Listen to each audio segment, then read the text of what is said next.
The philosophy of Nietzsche has inspired countless works of art, from the tone poem of Richard Strauss, entitled Thus Spoke Zarathustra, to the novels of Hermann Hesse and Thomas Mann, and the sculpture of Max Klinger, and the poetry of Rainer Maria Rilke.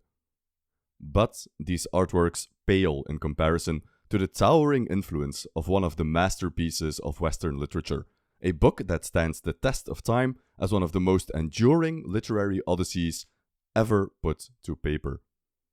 Steeped in symbolism, rich in illusion, and brimming with metaphor, I am speaking, of course, of the 1969 magnum opus, The Very Hungry Caterpillar by Eric Carle. The Very Hungry Caterpillar is a classic coming-of-age story about a caterpillar who eats a lot of fruit and then turns into a butterfly. Taking obvious inspiration from Goethe and the Bildungsroman of the Sturm und Drang period, the work nevertheless transcends the limits of the genre and really comes into its own as a symbolist creed, seeking to communicate to its readers eternal truths disguised as ordinary sense experiences and allusions to mythology and philosophy. It may have been a while since you've read this masterpiece. If so, you might have missed the countless allusions to Nietzsche's philosophy. In fact, I'd argue that this book, so rich in symbol and metaphor, is nothing less than the ultimate Nietzschean masterpiece. So, strap in, get yourself some coffee, black of course, and join us as we turn to a Nietzschean analysis of this profound literary achievement. On the surface, it's easy to make the claim that The Very Hungry Caterpillar borrows heavily from Nietzschean themes. After all, the story, all 25 pages of it, is about a caterpillar who keeps eating fruit and at last cocoons himself and then ultimately turns into a beautiful butterfly. Even the smallest child can see the themes of self-overcoming, growth, and individualism in these pages. But we can go a level deeper. I've already alluded to Goethe and the Bildungsroman. Now I'm talking about Nietzsche. Maybe you think this is all too far-fetched. Well, consider what we find on the Wikipedia page for The Very Hungry Caterpillar. Carle was allegedly inspired to include holes in the pages where the caterpillar had eaten through the various foods by differently shaped books he had read as a child in Germany. And there we have it. The author spent considerable time in Germany, no doubt familiarizing himself with German literary works and philosophy. Is it really too much of a stretch to claim that an author who lived in Germany might incorporate some Nietzschean themes in his work? I don't think so. When he was 6 years old, his mother, homesick for Germany, led the family back to Stuttgart. Carle was educated there and graduated from the local art school, the State Academy of Fine Arts, Stuttgart. Humor me for a moment, and let's imagine the author going through some books in his school library. He might have found Nietzsche's Beyond Good and Evil there, flipped through its pages, and found the following passage. Physiologists should think twice before putting down the instinct of self-preservation as the cardinal instinct of an organic being. A living thing seeks above all to discharge its strength. Life itself is will to power. Self-preservation is only one of the indirect and most frequent results thereof. I believe here we find the key to the book. If we consider the book as a totality, the great narrative arc of the work can be read as an illustration of this Nietzschean theme. Let me explain. Nietzsche writes in the decades after Charles Darwin's On the Origin of Species. Darwin's work was still relatively new and caused a lot of debate. It was opposed by Christians on account of seemingly contradicting the Bible, but it was also opposed by other thinkers like Nietzsche, who put a question mark next to what Darwin saw as the primary motivation of living organisms. That is to say, Nietzsche doesn't dispute the scientific validity of the theory of evolution, but he does question the philosophical underpinning of it. We know Darwin was familiar with Schopenhauer. He even quotes Schopenhauer directly in his work The Descent of Man. And the main concept in Schopenhauer's philosophy is the so-called will to life. Schopenhauer believed that the primary motivation of an organism, really of anything at all, is to continue its own existence. There is some kind of vital force, Schopenhauer called it will, that spurns us on to live along, to eat food so we don't starve, and to seek out procreation so the species doesn't die. Looking at the natural world, Schopenhauer finds evidence for this everywhere. Plants fight for sunlight. Animals are in a constant quest for food and mating opportunities. And us humans are barely different. Schopenhauer was really one of the first who really put the point on the map that humans, for all their philosophy and art, are really just like animals, and that they want food and sex basically, and that all the rest is just window dressing. Keep in mind, all of this is happening at a time where Enlightenment ideals flourished and other philosophers, let's say Descartes or Kant, and even Aristotle, if you go back far enough, believed that the primary drive for humans is to think, to contemplate, and to follow reason. Schopenhauer argued that it's not the intellect that is our primary drive, it is our secondary drive, and our first master is not reason, but will. In this new philosophical environment, Darwin published On the Origin of Species. If Schopenhauer's ideas on the primacy of the will were still philosophical in nature, then now Darwin provided a scientific basis for those beliefs. But in doing so, Darwin, perhaps unconsciously, imported a philosophical foundation which can be disputed and will be disputed by thinkers like Nietzsche. Nietzsche very well believes in Darwinian scientific concepts. Yes, natural selection is real. Yes, life is a struggle for existence. But Nietzsche disagrees with the Schopenhauerian underpinning of Darwin's theory, that life merely seeks to survive. No, says Nietzsche, life seeks to thrive. In Nietzsche's philosophy, Schopenhauer's will to life transforms into the will to power. Rather than merely being happy with just surviving for another day, as Schopenhauer argued, Nietzsche saw something different when he looks at the natural world. Rather than life as simply being a matter of survival, Nietzsche regards life as growth. Simply being alive is not enough. We want more. Life itself is essentially appropriation, injury, conquest of the strange and weak, suppression, severity, obtrusion of peculiar forms, incorporation, and at the least, putting it mildest, exploitation. It will endeavor to grow, to gain ground, attract to itself and acquire ascendancy, not owing to any morality or immorality, but because it lives, and because life is precisely will to power. Nietzsche's argument is that when we look at the natural world, we don't see organisms that are content with mere life. Organisms, above all, want to grow. The roots of the tree reach ever downwards. The lion develops claws and fangs. They hunt and eat large quantities of meat, not just to stay alive, but to grow stronger. The fact that they do survive is not because survival is their main concern, but rather that survival is a side effect, a natural consequence of their true primary concern, growing and becoming stronger. So what Darwin got wrong, in Nietzsche's eyes, is that he took over these presuppositions of Schopenhauer, that all what life wants is to survive. Nietzsche proposes instead another explanation. Life is growth. And what is it that the very hungry caterpillar endeavors to do? It's not content merely staying in caterpillar form. What drives the caterpillar is an unconscious desire not for mere life, but for growth. It wants to overcome itself.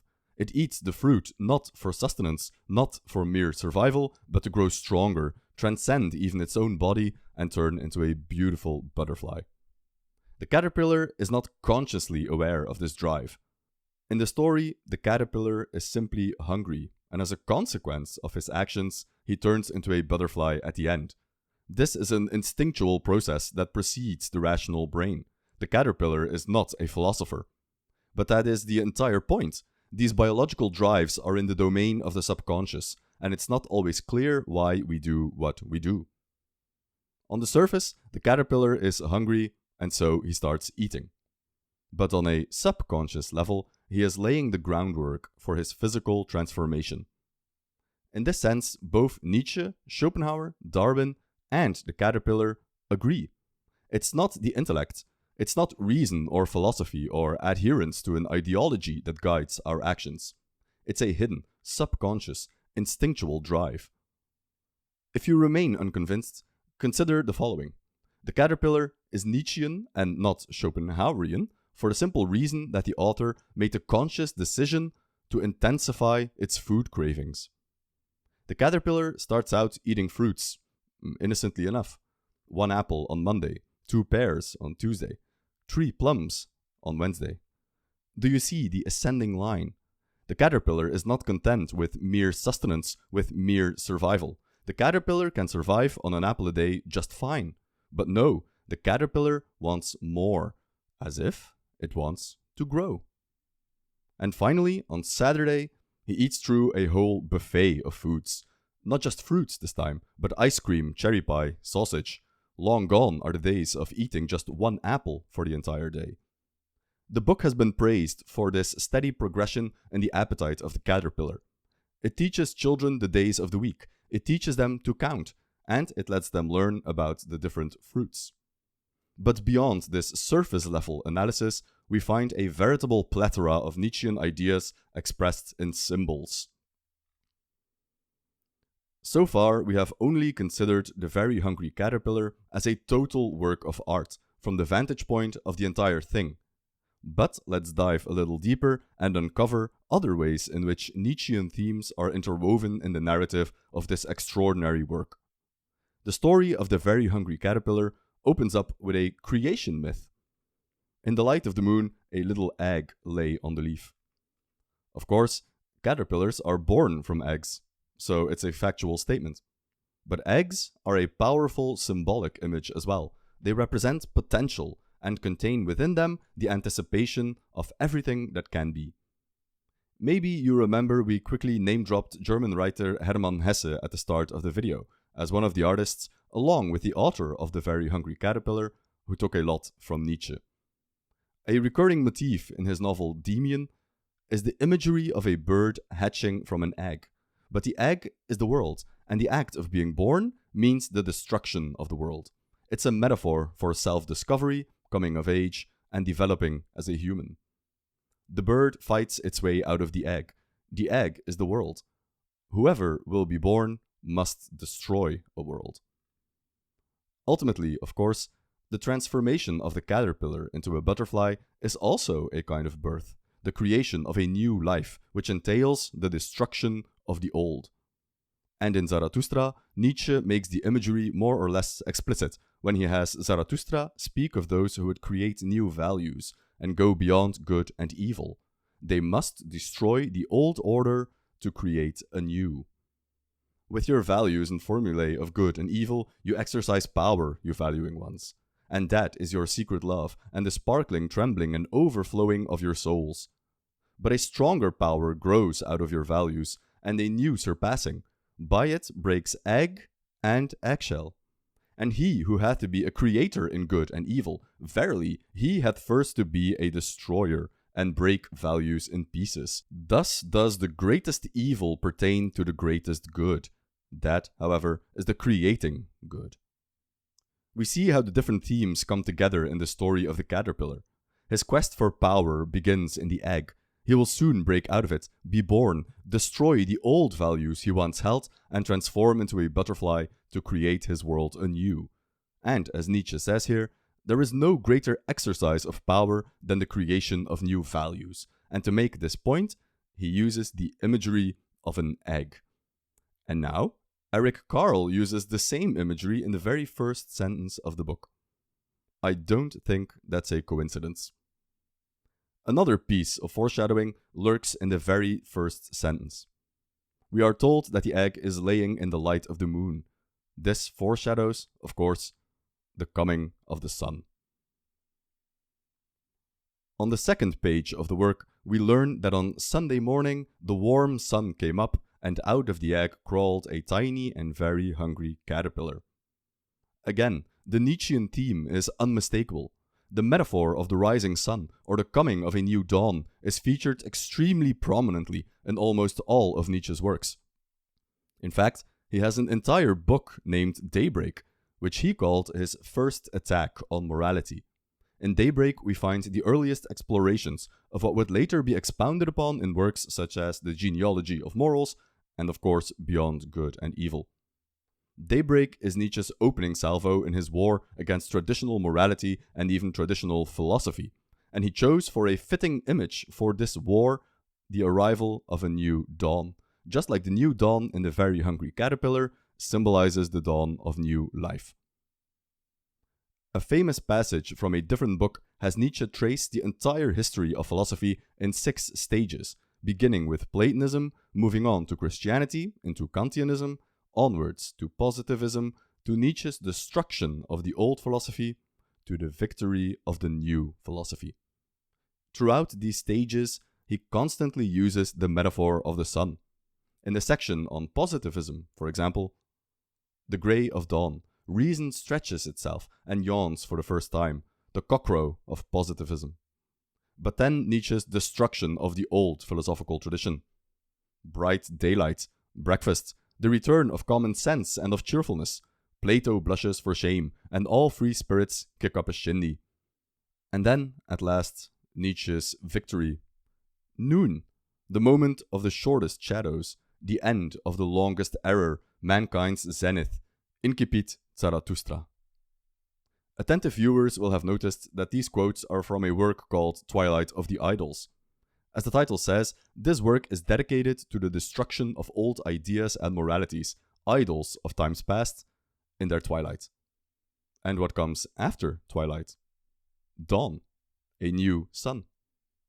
Of course, we need not be so obscure in our references. The symbolism is staring us right in the face from the very first sentences of Nietzsche's most symbolical work, Thus Spoke Zarathustra.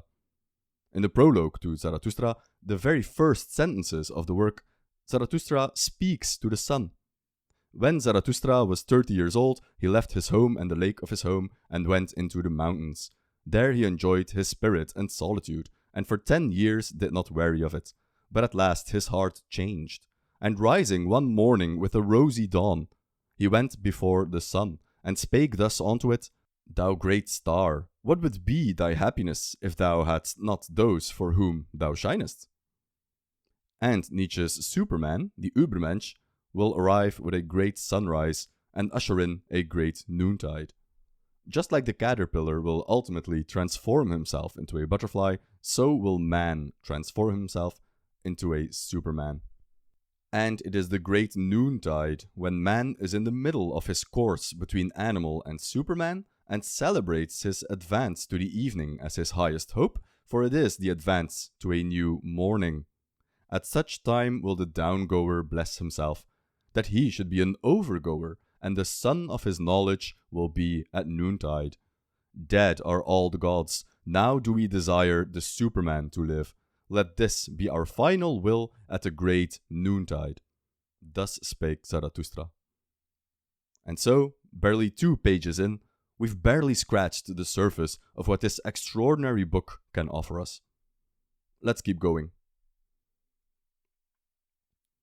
What follows is that the caterpillar is starting to look for food, and we are treated to a display of all the foods that the caterpillar eats. As we mentioned, he starts off modestly, but soon 1 apple turns to 2 pears, 3 plums, and so on. We've already mentioned the hidden meaning of this progressively ravenous appetite. The caterpillar is not content with mere life, but it seeks to grow, to expand itself, to become stronger, a very Nietzschean ideal. But the author of The Very Hungry Caterpillar makes another reference here.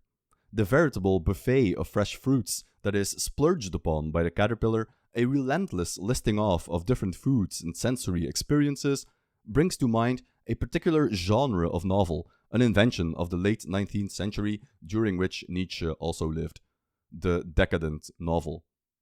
In particular, the insistent listing off of foods, 1 apple, 2 pears, 3 plums, and so on, is an unmistakable reference to what is considered by many to be the prototypical decadent novel, Joris Karels Huysmans' A Rebours. Published in 1884, A Rebours is variously translated as Against Nature or Against the Grain. A landmark of French literature and decadent fiction, the novel follows Jean Dessessant, a wealthy, eccentric, and disillusioned aristocrat who retreats from what he sees as the vulgarity of modern society into a self-created world of aesthetic excess and intellectual indulgence. He does so by retreating from Parisian society and locking himself up in an estate on the countryside, where he starts to indulge himself in all manner of aesthetic experiences. The novel has very little in terms of plot. Rather, it's one big list of aesthetic experiences that Des Esseintes inflicts upon himself, and the reader is simply along for the ride. He surrounds himself, for example, with rare books, exotic perfumes, precious gems, and bizarre artworks, seeking to transcend the natural world through artifice and aesthetics. In many ways, it's a deeply pessimistic book, nihilistic even, depending on how you choose to interpret the hedonism of the main character. But what is unmistakable is that Huysmans spoke to the cultural sensibilities at the time, as A Rebours went on to become La Bible de la Décadence and inspired other works, such as Oscar Wilde's The Picture of Dorian Gray. The novel was even mentioned in Oscar Wilde's court case, citing its corrupting influence. Des Esseintes, the novel's main character, is particularly in love with smell and taste. Page after page, he describes, in excruciating detail, his experience and experiments with perfume and the machines that he creates to distill perfect liquors. And what Huysmans' novel captured is the fin de siècle sense of decay and the interest in aesthetic experience for its own sake. And that is referenced right here in The Very Hungry Caterpillar. Just like in A Rebours, the list of foods mentioned in The Very Hungry Caterpillar is near endless, and it also seems to have no purpose beyond itself. The caterpillar indulges because he wants to indulge. It's pure aestheticism for its own sake, at least from the point of view of the caterpillar himself. Because unbeknownst to the caterpillar, and unbeknownst to Huysmans, the decay and decadence of the fin de siècle European culture would soon transform into something quite different. Decadence, unbridled consumption, aesthetic hedonism for its own sake, is not the end of the road. For the decadents themselves, it might have certainly seemed that way. Where do you go when God is dead? There is nothing to live for, and the last hopeful hiding place of meaning, inconspicuous consumption and aesthetic contemplation, turns out to be a farce. The literary decadents had gone to the deepest depths of the human soul in search of something that might spur them on beyond themselves, and they had not found it. This is the era of the poète maudit, the cursed poet, Baudelaire, Edgar Allan Poe, tortured geniuses on the fringe of society, visiting brothels, drug dens, the underworld, disillusioned with the artifice of polite society. It seemed like they had exhausted the possibilities. They looked everywhere and found nothing. Is decadence the end? Is it the last battle cry of a dying culture? Is nothingness all that comes after? Well, we know that in the story of The Very Hungry Caterpillar, our protagonist doesn't fade into nothingness. On the contrary, our caterpillar blooms into a beautiful butterfly.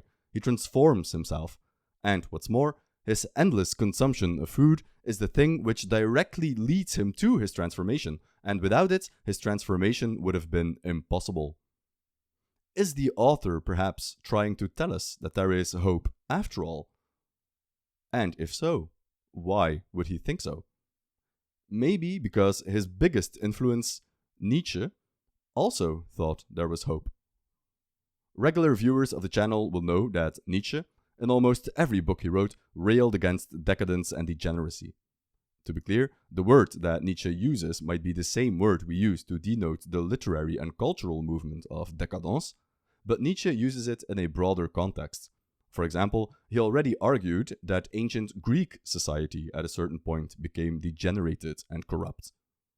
But it's a simple fact that Nietzsche wrote during the time of the literary decadence. A Rebours was published in 1884. A year earlier, Nietzsche's Thus Spoke Zarathustra was published. And in his final writings of the year 1888, we find an interesting paragraph dealing with the problem of decadence. The notion décadence, decay, decline, and waste, are, per se, in no way open to objection. They are the natural consequences of life and vital growth. The phenomenon of décadence is just as necessary to life as advance or progress is.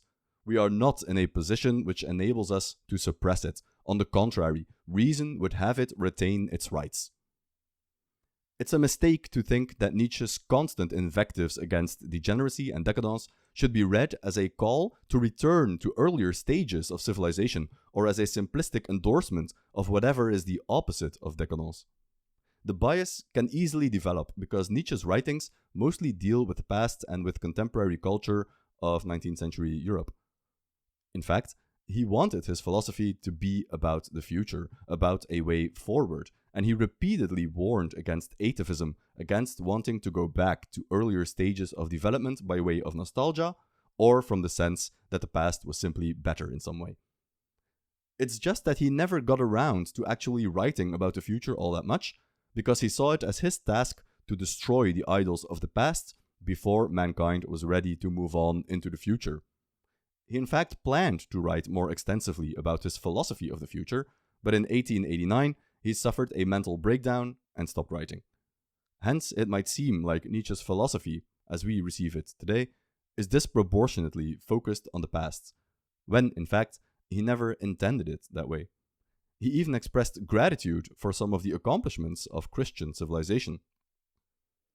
Indeed, in periods of corruption, the quantity and quality of the expended energy of a people is probably greater than ever, and the individual spends it lavishly, to such an extent as could not be done formerly. He was then not rich enough to do so. And thus it is precisely in terms of effeminacy that tragedy runs at large, in and out of doors. It is then that the ardent love and ardent hatred are born, and the flame of knowledge flashes heavenward in full blaze. More to the point, Nietzsche literally says that going backwards is impossible, and decadence is not something we escape by shying away from it, but from bravely blasting through it. It cannot be helped. We must go forward. That is to say, step by step, further and further into decadence. This is my definition of modern progress. We can hinder this development, and by doing so, dam up and accumulate degeneration itself and render it more convulsive, more volcanic. We cannot do more. The difference between Nietzsche and the literary decadence is that Nietzsche ultimately has a hopeful message. There is something beyond decadence. After the death of God, and after the retreat into hedonism, as written about in A Rebours, after the seedy parts of the city, as explored by Baudelaire, after the apparent meaninglessness of mindless consumption, there is something to live for. The very hungry caterpillar turns into a butterfly, and mankind must transform into the Übermensch. All beings hitherto have created something beyond themselves, and you want to be the ebb of that great tide and would rather go back to the beast than surpass man? What is the ape to man? A laughingstock, a thing of shame. And just the same shall man be to the superman, a laughingstock, a thing of shame. You have made your way from the worm to the man, and much within you is still worm, and once you were apes, and even yet man is more of an ape than any of the apes. In the first line, we once again see Nietzsche's opposition to those who want to go back to an earlier state of affairs.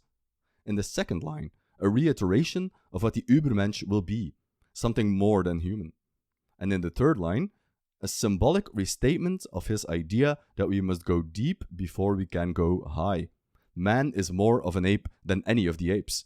We must embrace the decadence to overcome and transcend and reach the other side. Just like the caterpillar turns into a victorious butterfly.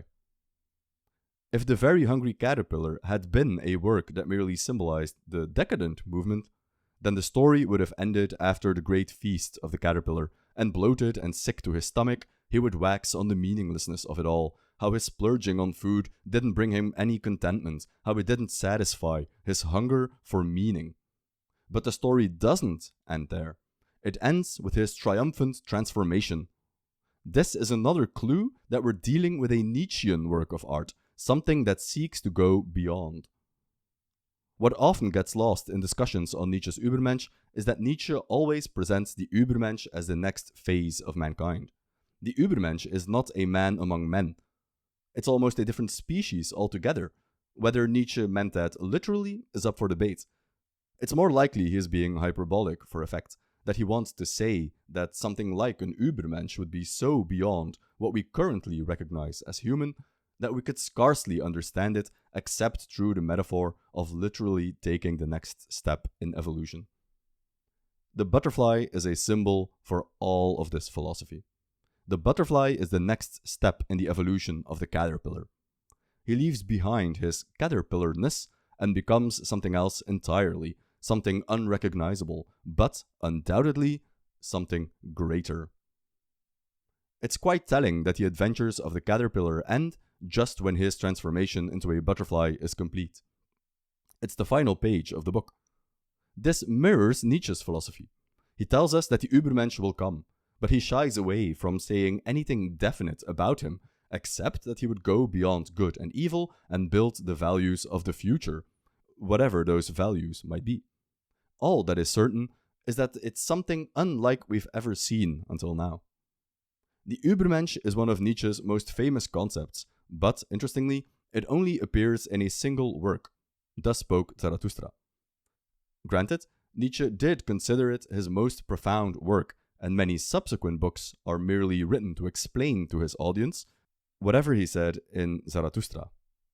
But while his books teem with discussions on corruption, slave morality, critiques on Christianity, psychology, and so on, the term Übermensch doesn't really appear anymore after Zarathustra. At most, we read in Beyond Good and Evil about the so-called free spirits. But these free spirits are discussed like the prophets in the Bible, forerunners, announcers. They are to make way for the Superman, just like the prophets made way for the Messiah. Nietzsche considered himself such a forerunner, so the silence does make sense. How could an ape tell us anything about modern humans? In the same way, Nietzsche, a man, cannot say anything about the Superman. And again, we find this paralleled in the tale of the caterpillar, which ends with the butterfly. Because after all, what can a caterpillar say about a butterfly? It's only fitting then that the story of the caterpillar ends where Nietzsche's true philosophy ventures into the unknown. The fate of the butterfly is beyond the scope of the Very Hungry Caterpillar book, just as the fate of the Übermensch is beyond the scope of Nietzsche's philosophy proper. From its very beginning in the egg, awakened by the warm sunlight, until its open end as a transformed butterfly, the Very Hungry Caterpillar mirrors Nietzsche's philosophy in every element. It parodies, critiques, and symbolizes the decadent literary movement, harkening back to novels such as Au Rebours, while alluding to Goethe's ideal of the Bildungsroman. It's a coming-of-age story that indulges in the symbolism of the decadence, but goes beyond decadence into the abyss of the unknown. The caterpillar loses itself and becomes something else, something better. It became stronger. It engaged in life. It took up nutrients to grow, not merely to survive. In this, the book echoed Nietzsche's critique of Darwinism and Schopenhauer. It all comes splendidly together in these short few pages to be enjoyed the world over and selling millions of copies, spreading the Nietzschean message far and wide. It's my hope, dear viewer, you'll revisit this masterpiece of literature, armed with the tools of interpretation I just gave you, and take its lessons to heart. Namely, that life is about growth, about self-overcoming, about unashamed will to power, empty, mindless consumption, decadent as it may be, empty as it may seem, may yet prove to have another purpose, to prepare the way for the Übermensch, a vision of the future based on new values. The caterpillar descends into the depths to come out on the side of light, a great downgoing, like Zarathustra goes down from his high mountain cave to come spread the gospel of the Übermensch. The tree that would reach heaven needs to have roots that go down into hell. And it is my hope, dear viewer, that like the caterpillar, you too will climb out of the darkness and come into the light. Oh, and happy April Fools. Thank you for watching. This video was a bit tongue-in-cheek, of course, but nevertheless I hope you learned something.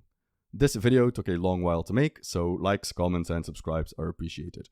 If you want more content, we have deep dives, serious ones this time, on Nietzsche and Schopenhauer here on the channel, with of course more content coming up. And another thank you goes out to our Patreons, of course, who keep the channel running and without whose generous support this wouldn't have been possible. If you want to support us as well, take a look over there and gain access to dozens of exclusive videos dealing mostly with more obscure topics or subjects that are too spicy for YouTube, as well as the occasional poetry analysis and book review. Again, thank you for watching, and we'll see you in the next one.